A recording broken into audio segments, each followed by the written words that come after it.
Hai guys, jumpa kembali dengan saya Nur Fitriadin di channel Peace of Christ. Kiranya melalui video yang diunggah oleh channel ini boleh menjadi berkat bagi setiap kita. Akhir-akhir ini ada begitu banyak beredar berita tentang penistaan agama, di mana hukum yang berlaku tumpul bagi mayoritas dan tajam bagi minoritas. Hal ini terjadi bagaimana seorang RT yang sudah melakukan kerusuhan, bagi saya itu melakukan pemberhentian secara paksa ibadah orang Kristen di Lampung, dan baru-baru ini juga dibebaskan dengan tidak tertekan. Dan begitu banyak lagi orang-orang yang dulunya mengaku dari pendeta dan mualaf dan akhirnya menjelek-jelekkan kekristenan dan tidak ada hukum yang mengekang mereka. Itulah yang dikatakan bahwa hukum yang berlaku tumpul bagi mayoritas dan tajam bagi minoritas. Berikut kita akan melihat bagaimana seorang pengacara Kristen, Kamarudin, yang memperjuangkan bagaimana hukum yang berlaku di negeri ini. Mari kita simak pernyataan dari Kamarudin. Kalau yang menista itu dari saudara-saudara kita umat muslim, biasanya itu dianggap sirkus oleh Kapolri, Kabar Eskrim, dan dir daripada Polri, terutama dir Cyber Polri ya. Artinya kalau dari kalangan umat Islam yang menista Kristen dan Katolik, itu dianggap suatu kewajaran atau dianggap sebagai dakwah, kan begitu, dakwah ya. Tapi kalau umat Kristen atau Katolik misalnya menjawab itu penistaan. Nah ini kan bertentangan dengan prinsip-prinsip hukum. Salah satu prinsip yang dilanggar di sini adalah equality before the law, ajas persamaan di hadapan hukum. Padahal konstitusi kita sudah mengatur bahwa setiap warga negara bersamaan hak dan kedudukan di muka hukum dan pemerintahan. Kemudian juga melanggar Undang-Undang HAM, sementara kita sudah meratifikasi Konvensi Internasional tentang HAM, yaitu lahirnya Undang-Undang nomor 39 tahun 99, kan begitu ya. Jadi bahwa apabila umat Kristen digebukin, ditutup gerejanya, sudah 1000 lebih ditutup di zaman Jokowi, itu selalu dianggap biasa-biasa saja, itu sebagai tontonan yang menarik. Malah yang lebih menarik lagi adalah ketika gereja HKBP Philadelphia ditutup paksa, kemudian gereja GKP Yasmin ditutup paksa, mereka beribadah 8 tahun di halaman istana Jokowi. Jokowi tidak melihat itu 8 tahun beribadah di halaman istana itu sebagai pelanggaran HAM. Tetapi ketika Israel dan Palestina baku hantam, Jokowi langsung melihat itu pelanggaran HAM berat. Bahkan uang negara ini langsung dikucurkan oleh Jokowi buat bantu Palestina melawan Israel.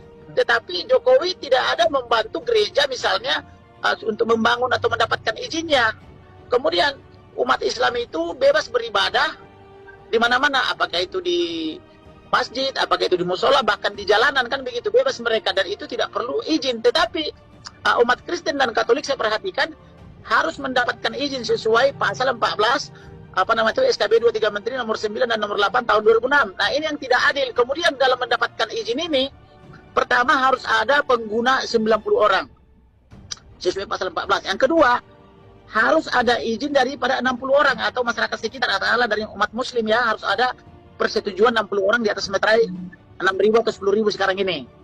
Kemudian harus ada rekomendasi dari FKUB. Kemudian barulah bisa dimohonkan kepada Pemda, itu pun belum tentu diberikan.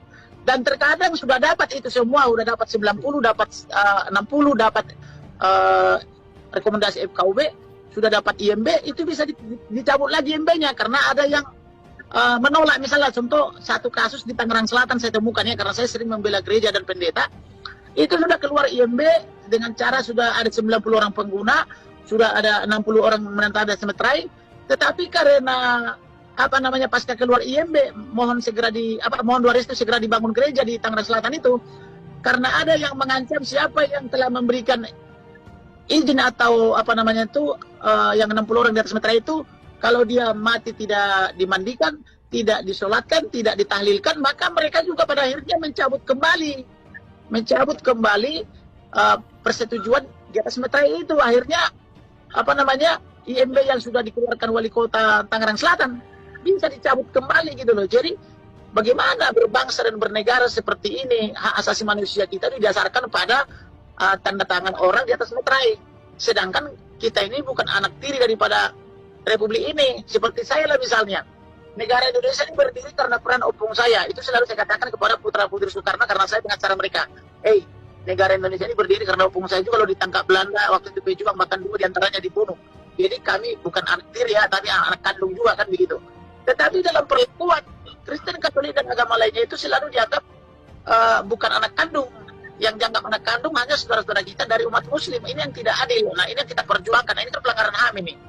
Dan pemerintah selalu pura-pura nutup mata kalau terjadi pengerusakan gereja seperti katakanlah misalnya kemarin waktu Natalan di Lampung ditutup, kemudian sebelumnya di Damas Raya Padang sana, kemudian tahun ini juga Januari di Pulau Batam, udah bahkan minggu lalu di Ranca Ekek Bandung kan gitu, gereja KBP ditutup. Dan pemerintah biasanya pura-pura nggak tahu, jadi artinya punya mata tak melihat, punya telinga tak mendengar begitu. Ini yang kita anggap sebagai pelanggaran HAM gitu loh. Inilah yang saya minta supaya Pak Saifuddin membicarakan ini di forum internasional, supaya negara-negara beradab memberikan perhatian sehingga Pak Jokowi tidak hanya melihat bahwa pelanggaran HAM itu hanya ada di Palestina dengan Israel kan begitu. Begitu kira-kira Pak. Ya. Mengapa harus ke Eropa, Pak? Apakah tidak bisa di Amerika saja, Pak? Di Amerika kan ada HAM internasional, ada Amnesty Internasional, kalau di pemahaman kita kan begini, negara-negara beradab itu kan selain Amerika kan Eropa, Kanada kan begitu. Jadi supaya lebih kuat, misalnya kalau Eropa bersatu dengan Amerika, memperhatikan kepentingan kita di sini, akan lebih bagus lagi kan begitu. Jadi selain mereka, saya minta supaya berbicara di Kongres Amerika dengan cara mencarikan pengacara dan senator di sana, senator yang berpengaruh misalnya dari Demokrat maupun dari Republik, supaya mereka bisa memberikan atensi kepada Bapak Jokowi supaya Pak Jokowi tidak hanya sibuk membangun infrastruktur misalnya ya, tetapi juga memperhatikan sumber daya manusia sehingga tidak ada lagi penutupan paksa terhadap gereja-gereja dan kemudian juga tidak mempersulit perizinan beribadah, karena negara kita kan sesungguhnya kan berdasarkan Pancasila, di mana sila pertama kan ketuhanan yang Maha Esa. Masa kita mau menyembah Tuhan kita pun begitu sulitnya sih, harus mendapat persetujuan dari 60 orang, harus ada 90. Jadi kalau tidak ada 90 nggak boleh memuji Tuhan kan begitu ya. Kemudian kalau nggak diizinkan oleh 60 orang, kita nggak boleh memuji Tuhan. Lalu di mana makna Pancasila?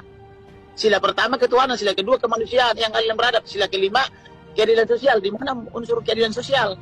Kalau kita umat Kristen, Katolik, Hindu, Buddha dilarang beribadah kan begitu. Jadi artinya saya sebagai advokat, saya merasa berdosa dan merasa bersalah apabila tidak bisa memperjuangkan hak-hak daripada seluruh kaum umat beragama, khususnya minoritas kan begitu. Oleh karena itu, contoh salah satu ada gereja saya bela di Jakarta Barat karena sudah mau ditutup paksa wali kota. Saya katakan selagi saya masih hidup, langkahin dulu saya tidak akan biarkan tempat ibadah ditutup. Dan setelah saya jelaskan di hadapan petinggi-petinggi wali kota Jakarta Barat bahwa bukan hanya gereja saja dan yang kita perjuangkan, tapi semua tempat ibadah harus bebas gitu, maka dari pihak wali kota itu mengatakan, wah kami bangga, ternyata masih juga dilindungi, gereja juga, vihara juga gitu. Karena kami bilang semua tempat beribadatan harus bebas beribadah, tidak boleh dirusak atau dipersekusi. Nah harusnya sekarang juga begitu sikap pemerintah. Jangan kalau gereja dirusak misalnya pemerintah tutup mata, tapi kalau misalnya ada orang membalas misalnya tiba-tiba kepanasan, kan yang dilakukan oleh Menko Polhukam ini kan begitu. Ketika para ustadz kiai sebagian besar menista agama Kristen, bahkan setiap tahun, setiap Desember mengatakan halal mengucapkan Natal, yang Natalan adalah Kristen, tapi yang kepanasan adalah saudara-saudara kita sebagian umat Islam, kan begitu ya, dengan mengharamkan Natal itu. Maka saya tengok itu mulai dari presiden, wakil presiden sampai menteri-menteri pura-pura nggak tahu aja, tetapi ketika ada yang membalas langsung dituduh penistaan. Nah inilah pelanggaran HAM berat, inilah standar ganda dari penerapan hukum kita. Ini yang saya tidak mau. Jadi saya mau bahwa seluruh warga negara bersamaan hak dan kedudukan di muka hukum dan pemerintahan. Apakah dia muslim atau non-muslim, harus boleh beribadah, karena itu merupakan hak asasi manusia, kan begitu. Demikian pernyataan dari Kamarudin tentang hukum yang berlaku di negeri ini. Kiranya kita semua boleh diberikan pencerahan dan juga para penegak hukum boleh dicerahkan melalui apa yang sudah dibicarakan oleh Kamarudin. Tuhan Yesus memberkati kita. God bless you.